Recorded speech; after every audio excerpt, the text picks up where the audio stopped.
Hello everyone, very good morning, very good afternoon and good evening मेरे बच्चे लोग। हम लोगों ने अभी तक चैप्टर 8 का रिवीजन खत्म कर दिया स्ट्रेटेजिक मैनेजमेंट का। अब हम लोग चालू करेंगे आप लोग का चैप्टर 9। चैप्टर 9 का अगर आप लोग वेटेज देख पाए तो अभी नए सिलेबस में डायरेक्ट 14 मार्क्स का मतलब एक क्वेश्चन चैप्टर नंबर 9 से आ ही रहा है। एकदम इजी टॉपिक है, कोई दिक्कत नहीं है। आपके चैप्टर का नाम है strategic analysis and strategic planning, जिसका पार्ट ए बोलता है आप लोग को एनालिसिस ऑफ बिजनेस एनवायरनमेंट। चालू करते हैं। देखो, एनालिसिस ऑफ बिजनेस इन्वायरमेंट, उससे पहले हम लोग को बिजनेस इन्वायरमेंट समझना पड़ेगा। देखो, बिजनेस इन्वायरमेंट मतलब होता क्या है। देखो, बिजनेस इन्वायरमेंट मतलब होता है हर वो the sum total of all condition event and influences and in around organization that effect at hence a clear understanding of business environment is a crucial importance। यहाँ पे ये बोला गया सर बिजनेस इन्वायरमेंट मतलब क्या होता है। हर वो कंडीशन, हर वो इवेंट और इन्फ्लुएंसेस जो अराउंड घूमते ऑर्गेनाइजेशन के, उसी को बिजनेस इन्वायरमेंट बोला जाता है। और यही जो इन्वायरमेंट है वही बताएगा कि एक एंटिटी कैसे सरवाइव करेगी। और ये जो बिजनेस इन्वायरमेंट है वो अपॉर्चुनिटी भी हो सकता है और थ्रेट भी हो सकता है। तो हम लोग को क्लियरली बिजनेस इन्वायरमेंट को समझना पड़ेगा। मतलब बिजनेस इन्वायरमेंट मतलब ये चीज है कि जो एंटिटी के ऑर्गेनाइजेशन के आइट साइड जितने भी चीजें घूम रही है, चाहे पॉलिटिकल फैक्टर हो सकता है सर, चाहे वो सोशियोलॉजिकल फैक्टर हो सकता है, कुछ भी फैक्टर हो सकता है, हर वो फैक्टर आप लोग को इंपैक्ट करने वाले हैं, उसको बिजनेस इन्वायरमेंट बोला जाता है। अब देखो, कुछ कुछ यहाँ पास इंपॉर्टेंट कैरेक्टरिस्टिक्स होते हैं बिजनेस इन्वायरमेंट में। चार तरीके से बांटा गया है। जो सबसे पहला होता है इन्वायरमेंट इज कॉम्प्लेक्स। देखो, इन्वायरमेंट इज कॉम्प्लेक्स मतलब एकदम सीधी सी बात है, नंबर्स ऑफ फैक्टर है, बहुत सारे फैक्टर हैं, तो कहां से कब इंफ्लुएंस आ जाएगा आप लोग को पता नहीं चलेगा। तो पहला बोलता है इन्वायरमेंट कॉम्प्लेक्स होता है। दूसरा होता है इन्वायरमेंट इज डायनेमिक। देखो, डायनेमिक में एकदम सीधी सी बात है, जो चेंज है ना वो कांस्टेंट है। मतलब चेंज तो होके ही रहेगा। आप ऐसा नहीं बोल सकते कि आप बिजनेस कर रहे हो तो आप जैसा कर वैसे रिजिडिटी में आगे जाके भी करोगे। फ्लेक्सिबल नेचर आपको बनना पड़ेगा सर। क्यों? क्योंकि इन्वायरमेंट डायनेमिक है, कभी भी चेंज हो सकता है, कंटिन्यूअसली इन्फ्लुएंस कर सकता है उस चीज को। फिर आता है इन्वायरमेंट जो है मल्टीफेसेटेड है। मल्टीफेसेटेड मतलब सीधी सी बात है, एक जो चेंज होता है एक पर्सन के लिए अपॉर्चुनिटी हो सकता है तो दूसरे के लिए वो थ्रेट बन सकता है। मतलब जरूरी नहीं कि जैसे कि गवर्नमेंट ने कुछ स्कीम लाया तो एक एंटिटी के लिए अपॉर्चुनिटी दूसरे के लिए थ्रेट भी बन सकता है। इसलिए हम बोलते हैं इन्वायरमेंट जो है मल्टीफेसेटेड है। फिर आता है environment has a far reaching impact. इसका मतलब होता है कि इस इन्वायरमेंट का इंपैक्ट यूज है, आप ऐसे कुछ शब्दों में इसको नहीं समझ पाएंगे। समझ आए कि नहीं आए? मतलब जो इंपैक्ट है वो ओवरऑल ग्रोथ और प्रॉफिटेबिलिटी में आप लोग का इंपैक्ट करेगा। एक हल्का सा जो चेंज है ना वो इन्वायरमेंट को बहुत बड़े पैमाने में चेंजेस ला सकता है। उसी कारण बोलते हैं environment has a far reaching impact. अब देखो पापा, ये समझना सर, चार इंपॉर्टेंट कैरेक्टरिस्टिक्स होते हैं सर। पहला क्या बोलता है सर? पहला बोलता है इन्वायरमेंट क्या है सर? कॉम्प्लेक्स है। दूसरा बोलता है सर इन्वायरमेंट डायनेमिक है। तीसरा बोलता है इन्वायरमेंट मल्टीफेसेटेड है। और इन्वायरमेंट का फार रीचिंग इंपैक्ट भी है। चलिए ठीक है सर। फिर अब उसके बाद बात करते हैं पार्ट बी। डायरेक्ट आप लोग का पार्ट बी आता है जिसमें बोला जाता है sir PESTEL value chain and Porter framework, जिसमें आप लोग का वैल्यू चेन और Porter framework important role play करता है। अब देखिए पे पेस्टल फ्रेमवर्क, पेस्टल फ्रेमवर्क एकदम सिंपल सा है। जो पेस्टल फ्रेमवर्क होता है ना वही वाइडर रेंज ऑफ स्टडी बताता है। पेस्टल का फुल फॉर्म होता है आप लोग का पॉलिटिकल हो गया, इकोनॉमिक हो गया, सोशल हो गया, टेक्नोलॉजिकल हो गया, इन्वायरमेंटल हो गया और आप लोग का लीगल हो गया। ये आप लोग का होता है पेस्टल फ्रेमवर्क। अब देखो, आप लोग को समझना है। देखो, सबसे पहले आता है पॉलिटिकल। देखो, पॉलिटिकल एक्सपेक्ट होता क्या है ना कि सोसाइटीज के जो लॉ होते हैं वो एंटिटी के लिए अपॉर्चुनिटी भी बन सकते हैं और थ्रेड बन सकते हैं। और अगर उस कंट्री में पॉलिटिकल अगर स्टेबिलिटी है और फेवरेबल गवर्नमेंट का स्कीम आता है तो आपके लिए बेस्ट है। जैसे मैं एग्जांपल देता हूं, एक कंट्री है जिसका नाम है पाकिस्तान, वहां पास पॉलिटिकली स्टेबिलिटी नहीं है तो वहां आपके लिए एकदम थ्रेड बन सकता है। जैसे इंडिया में अभी फिलहाल बीजेपी गवर्नमेंट ही चल रहा है कुछ टाइम से, तो पॉलिटिकल स्टेबिलिटी है, आपको पता है कि गवर्नमेंट कहाँ ध्यान दे रहा है, जैसे सोलर एनर्जी में ध्यान दे रहे हैं। तो आपके लिए अगर आप सोलर एनर्जी वाले हो तो आपके लिए थ्रेट नहीं बनेगा, वो अपॉर्चुनिटी बनेगा। लेकिन अगर पॉलिटिकल स्टेबिलिटी नहीं है तो आप लोग के लिए थ्रेट बन सकता है। फिर आता है आप लोग का मैक्रो इकोनॉमिक्स। देखो, मैक्रो इकोनॉमिक्स जो है ना जनरल हेल्थ और वेलबींग ऑफ नेशन में बात करता है, मतलब बड़े पैमाने में बात करता है। मैक्रो इकोनॉमिक्स के बहुत सारी चीजें होते हैं, जैसे कि आप बोल सकते हो कॉम्पिटिटिव आप लोग के प्रेशर हो गए, इंटरेस्ट रेट हो गए, करेंसी एक्सचेंज रेट हो गए, इन्फ्लेशन और डिफ्लेशन रेट्स हो गए। फिर बात करते हैं सोशल। देखो, सोशल मतलब क्या होता है? चेंजिंग कल्चर और डेमोग्राफिक के बारे में बात करना चाह रहे हैं। Social influences include changing cultures and demographics. Demographics forces are outcomes of changes in characteristic of population such as age, gender, ethnic origin, race, sexual orientation and social class. मतलब जो सोशल इफेक्ट है ना, लोग उस area के सोचते क्या हैं वो भी आप लोग के लिए इफेक्ट पड़ सकता है। जैसे कुछ कल्चर में किसी चीज को मान्यता दिया जाता है, किसी जगह नहीं दिया जाता, तो वो सोशल फैक्टर भी हो सकता है। फिर आता है आप लोग का टेक्नोलॉजिकल। देखो टेक्नोलॉजिकल क्या होता है, आर्टिफिशियल इंटेलिजेंस हो गया, नया टेक्नोलॉजी हो गया, वो बार बार बदलते हैं। अगर आप अपने आप को अपग्रेड नहीं कर पाओगे, थ्रेड बन जाएगा, मार्केट से बाहर हो जाओगे। जैसे कि एग्जांपल नोकिया, नोकिया कीपैड में ही रह गया, लोग एंड्रॉइड में पूरे शिफ्ट हो गए, इवन आईओएस में भी शिफ्ट हो चुके हैं। वो क्या हो गया, कीपैड में रह गया, अपने आप को सही समय में इनोवेशन में नहीं ला पाए, टेक्नोलॉजी अडॉप्ट नहीं कर पाए, उसके क्या बन गया, उसके थ्रेड बन गया। जैसे कि अभी कार इंडस्ट्री में देखोगे तो अभी टेक्नोलॉजी डेवलपमेंट में ऑटो ड्राइविंग मोड आ चुका है, अब मैनुअल तो हट चुका है, ऑटो ड्राइविंग हो गया सर। यहाँ पास तो आप लोग का ऑटो पायलट मोड भी आ चुका है। तो अगर एंटिटी जो ऑर्गेनाइजेशन है इसको अगर अडॉप्ट नहीं करेगी तो उसके लिए थ्रेड बन जाएगा, अदरवाइज उसको ग्रैब करके अपॉर्चुनिटी बना सकते हैं। और जाएगा फिर इन्वायरमेंटल इशू, देखो इन्वायरमेंटल इशू होता है ग्रीन इशू। गवर्नमेंट आज के डेट में आप लोग के पॉल्यूशन और वेस्ट को बहुत ही ज्यादा मान्यता देता है। वो एंटिटी जो बहुत ही ज्यादा अगर पॉल्यूशन करती है तो उनके लिए बहुत ज्यादा थ्रेट हो सकता है आज के डेट में, कारण सर गवर्नमेंट यहाँ पर स्ट्रिक्ट नियम ला चुका है। फिर आता है लीगल कंप्लायंसेस।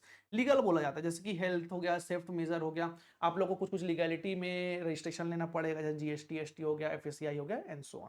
समझ आया? तो ये आप लोग का होता है पेस्टल फ्रेमवर्क। फिर इसके बाद हम लोग बात करते हैं आप लोग का यहाँ पास value chain by the Michael Porter. अब देखो माइकल पॉटर का जो वैल्यू चेन है ना थोड़ा सा इंपॉर्टेंट है। देखो जो value chain by Michael Potter है ना, वो दो एक्टिविटी मेन बात करेगा आप लोग का, सपोर्टिव एक्टिविटी, प्राइमरी एक्टिविटी।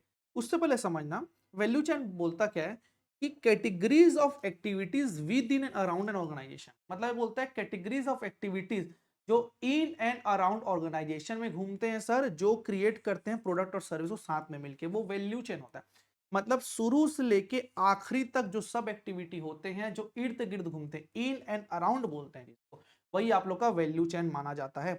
इस कॉन्सेप्ट को डेवलप किया है माइकल पॉर्टल ने। ये क्लियरली बोला है कि transform inputs into output that customer value. मतलब आपको इनपुट को आउटपुट में कन्वर्ट करना है जो कस्टमर वैल्यू करे जिन चीजों का। ओके, अब थोड़ा ध्यान समझिएगा। The transformation process involves both primary activity and support activity that add value to the product. Activities can be broadly divided in two types, namely primary activity and secondary activity. मतलब generally दो activity में बात करता है। Okay, देखो जो आप लोग का ये जो पहला एक्टिविटी है उसको प्राइमरी बोलते हैं, फिर बोला जाता है secondary activity. Primary activity related क्या होता है सब, प्रोडक्शन से, इनबाउंड हो गया, ऑपरेशन ट्रांसफॉर्म हो गया, आउटबाउंड हो गया, और मार्केटिंग सेल सर्विस हो गया। मतलब प्राइमरी क्या, सामान को लाना है, कन्वर्ट करना है, सेल करना है, फिर मार्केटिंग जाना है। सपोर्टिंग एक्टिविटी मतलब जो प्रोडक्शन को सपोर्ट करे, प्रोक्योरमेंट हो गया, टेक्नोलॉजी हो गया, एचआर हो गया, इंफ्रास्ट्रक्चर हो गया, ये आप लोगों के सपोर्टिंग एक्टिविटी होते हैं। इसको आप लोग ध्यान दीजिएगा, इसको स्टार मार्क करना है बच्चे लोग, क्योंकि ये एमसीक्यू में भी पूछा जा सकता है। अब यहाँ पास ये बोला जाता है कि in the value chain process the value can be added early in the value chain that is upstream and later in the value chain that downstream. मतलब वैल्यू जो है ना शुरू में अप स्ट्रीम में add होता है, फिर डाउन स्ट्रीम में जाता है आप लोग का। मतलब अर्ली स्टेज में ही ऐड होना चालू हो जाता है वैल्यू चेन प्रोसेस में, जिसको बोलते हैं इनपुट में कन्वर्जन। समझ आया बच्चे लोग? ओके, अब बात करते हैं आपस पॉटर का 5 फोर्सेस ऑफ फ्रेमवर्क। मतलब ये 5 फोर्सेस ऑफ फ्रेमवर्क जो है ना वो कुछ अच्छे तरीके से आप लोग को समझाता है। देखो इसके जो 5 फोर्सेस है ना वो आप लोग के कंपटीशन पे बेस्ड है, इसमें बेस्ड है आप लोग के कंपटीशन पे बेस्ड है। अब कंपटीशन में बेस्ड में क्लियरली ये बोलता है कि इसके ना कुछ कुछ ना यहाँ पास फ्रेम्स है। तो सबसे पहले बोलता है न्यू एंट्री का थ्रेट।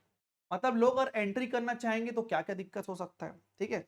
एग्जिस्टिंग वालों के भी थ्रेट्स होते हैं sir, bargaining power of buyer और सप्लायर भी होते हैं सर। मतलब ये सब आप लोगों को थ्रेट्स देखने मिलेगा, तो उसी को हम लोग सबसे पहले चालू करते हैं। ओके, 5 फोर्सेस में देखो सबसे पहला होता है risk of entry by potential competitor. पहला फोर्स ये बोलता है risk of entry by potential competitor.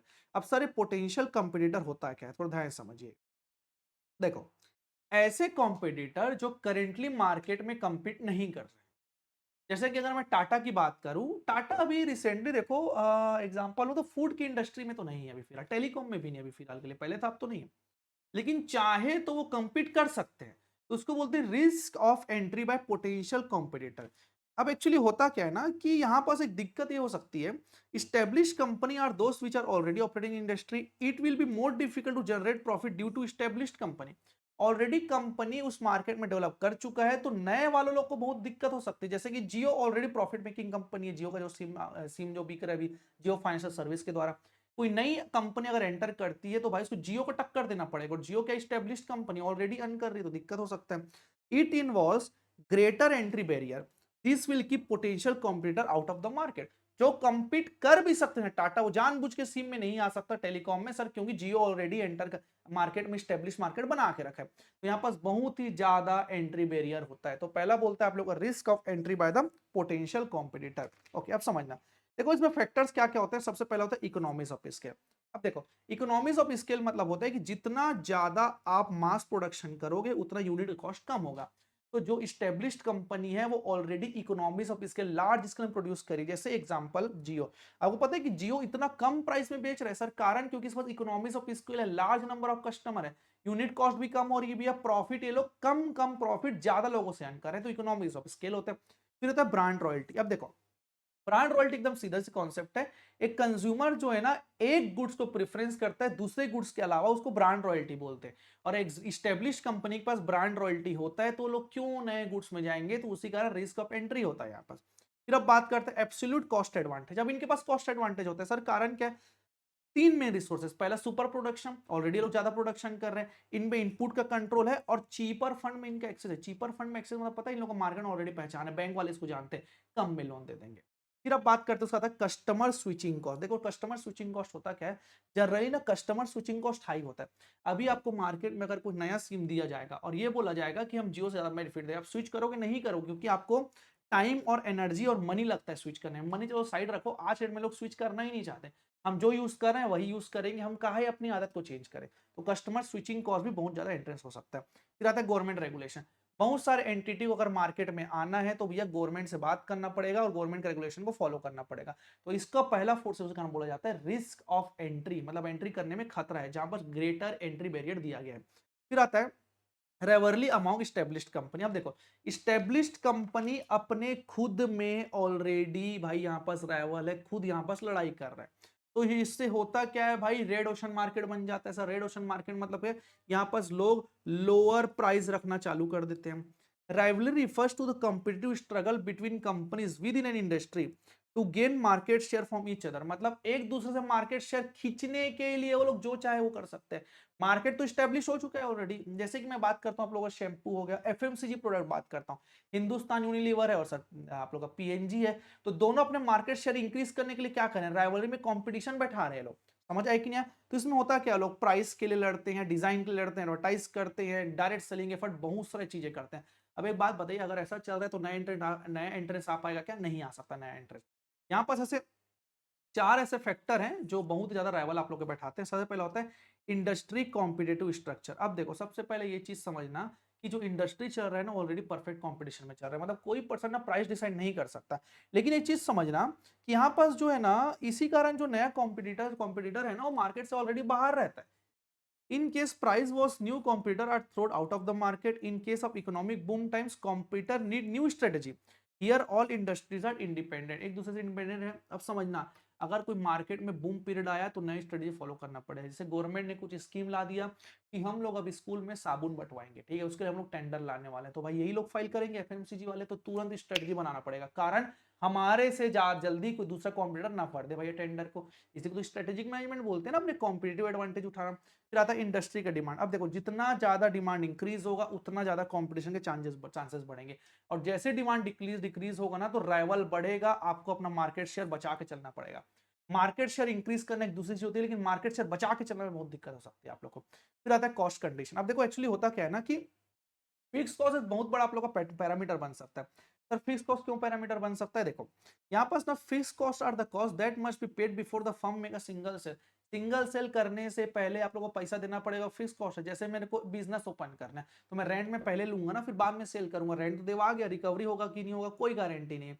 तो एक बहुत बड़ा दिक्कत है कॉस्ट कंडीशन का, इससे बहुत ज्यादा कॉम्पिटिशन आगे बढ़ सकता है। फिर आता है आप लोग का एग्जिट बैरियर। देखो एग्जिट बैरियर में आप पास एक चीज समझना कि लोग यहाँ पास ना एग्जिट करने के लिए सोचते हैं। एक्चुअली होता क्या है ना कि कंपनी जो है ना यहाँ पास लॉक हो जाता है कुछ समय के लिए। जैसे कि अब वो प्लांट एंड मशीनरी मैंने लिया है, सपोज मैंने एक घड़ी लिया जिसको मैं जिससे थ्रू में प्रोडक्शन करता हूँ, इसका और कुछ यूज नहीं हो सकता ना, कुछ बहुत ज्यादा फिक्स कॉस्ट हो सकता है मेरा। और एक मेन चीज है इमोशनल इमोशनल अटैचमेंट। जैसे कि no other use of PP, high cost for exist and emotional attachment. भाई अगर मैं शट डाउन भी करूंगा तो उसके लिए भी खर्चा लगेगा, तो मैं क्यों शट डाउन करूं? तो ये एग्जिट बैरियर होता है आप लोग का, समझ आया कि नहीं आया? तो अभी हम लोगों ने पढ़ा rivalry among established company already लड़ रहा है उस चीजों के। तो चार इसके फैक्टर होते हैं। पहला होता है कॉम्पिटेटिव स्ट्रक्चर है खुद मार्केट का, दूसरा इंडस्ट्री का डिमांड, तीसरा कॉस्ट कंडीशन, और चौथा होता है आप लोग का एग्जिट बैरियर। फिर बात करते हैं bargaining power of the buyer. भाई सबसे बड़ी दिक्कत है, बायर तो कभी भी बार्गेन कर सकता है। देखो बार्गेन करना मतलब ये होता है कि बायर जो है ना प्राइस को ना भैया सीधी सी बात है कम कर सकता है सर, या तो कंपनी के कॉस्ट को इंक्रीज कर सकता है, उसको बार्गेनिंग पावर ऑफ बायर बोला जाता है। और बायर का ना बार्गेनिंग पावर कब ज्यादा होता है? जब ना उसके पास ना चॉइस होते हैं, और चॉइसेस है सब्स्टिट्यूट है। अगर वो लार्ज क्वांटिटी में बाय करता है, या तो स्विचिंग कॉस्ट उसका लो है, या तो ऐसे इंडस्ट्री से बिलोंग करता है जहां पास प्रोडक्ट इंडिपेंडेंटली बिकते हैं।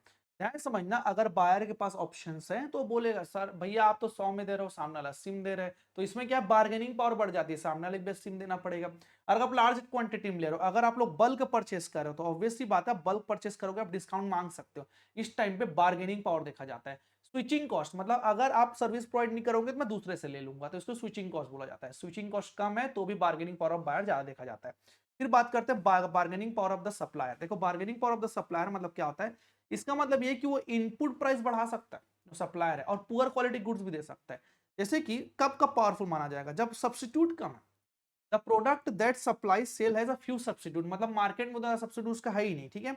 Industry when the industry is not an important customer to the supplier, मतलब ये चीज है कि जो इंडस्ट्री है उसे कस्टमर उतना ज्यादा इंपॉर्टेंट नहीं है, लेना है तो लो, नहीं लेना है तो मत लो भाई, कोई दिक्कत नहीं है, समझ आए कि नहीं है? और जब इनपुट जो है ना, जो इनपुट खरीद रहे हैं उसी का आउटपुट बनता है। जैसे एग्जांपल, मैं दूध लेके पनीर बेचता हूँ, एकदम सीधी सी बात है, और मैं अगर पनीर का प्राइस अगर बढ़ा रहा हूँ, ठीक है, क्यों बढ़ा रहा हूँ? क्योंकि मेरे को दूध महंगा पड़ रहा है। क्या है? मेरा इनपुट ही है और वही आउटपुट है। मेरे जिनसे मैं इनपुट खरीद रहा हूँ वही मेरे कस्टमर है, तो इसमें क्या होता है? बार्गेनिंग पावर ऑफ सप्लायर बढ़ जाता है। समझ आए कि नहीं? फिर आता है आप लोगों को सब्स्टिट्यूट प्रोडक्ट। देखो फाइनल फोर्स होता है सब्स्टिट्यूट प्रोडक्ट। देखो सब्स्टिट्यूट प्रोडक्ट क्या बोलता है? जितने ज्यादा सब्स्टिट्यूट होते हैं उतनी ज्यादा दिक्कत हो सकते हैं आप लोग को। The final force in a Porter's model is the threat of substitute product, the product of different businesses और industry that can satisfy similar customer. जैसे चाय और कॉफी हो गया आप लोग का, जैसे आप लोग पढ़े हो, तो इसको ना सब्स्टिट्यूट बोला जाता है। जितने ज्यादा सब्स्टिट्यूट होते हैं उतने ज्यादा प्राइस में दिक्कत आ सकती है। समझ आए कि नहीं है? तो इस तरीके से पॉटर ने यहाँ पर 5 फ्रेमवर्क बताया। समझ आए कि नहीं है? तो पहला फ्रेमवर्क बोलता है risk of entry by potential competitor. Potential competitor आ सकते हैं लेकिन आ क्यों नहीं पा रहे हैं? क्योंकि ग्रेटर एंट्री बैरियर है, क्योंकि ऑलरेडी जो स्टेब्लिश कंपनी प्रॉफिट कमा रहे हैं। दूसरा आप लोग का बोलता है यहाँ पास रेवली अमाउंट स्टेब्लिश्ड कंपनी खुद ऑलरेडी कंपटीशन में बैठी पड़ी है। उसके बाद आप लोग का बात होता है सर, उसके बाद bargaining power of the buyer, bargaining power of the supplier, फिर लास्ट वन बोलता है सब्स्टिट्यूट प्रोडक्ट। सब्स्टिट्यूट प्रोडक्ट भी आप लोग को बहुत ज्यादा इंपैक्ट प्रोवाइड करता है।